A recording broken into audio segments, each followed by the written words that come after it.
తొండంగి మండలం ఏవి నగరంలో ప్రాథమిక ఆరోగ్య కేంద్రాన్ని వైద్య ఆరోగ్య శాఖ అధికారులతో కలిసి జిల్లా కలెక్టర్ శ్యాన్ మోహన్ పరిశీలించారు. తుని ప్రభుత్వ ఏరియా ఆసుపత్రిని సందర్శించిన ఆయన రోగులతో మాట్లాడి వైద్యులకు పలు సూచనలు చేశారు. అలాగే మున్సిపాలిటీ పరిధిలో గల అన్నా క్యాంటీన్ పనులు పరిశీలించి త్వరగా పూర్తి చేయాలి అంటూ జిల్లా కలెక్టర్ శ్యాన్ మోహన్ అధికారులను ఆదేశించారు.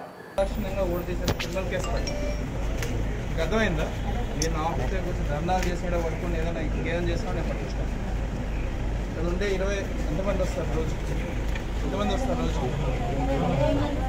రోజుకి ఎంతమంది పేషెంట్స్ వస్తారు? 1000 మంది వస్తారా? 1000 మంది ఇంపార్టెంటా? మన మీ 20 మంది ఇంపార్టెంటా? 1000 మంది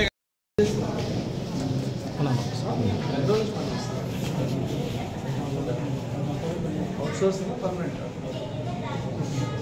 ఇక్కడ మీ స్టాఫ్ ఈ బిల్డింగ్ ఎవరు చూస్తారు? స్టాఫ్ ఎక్కడ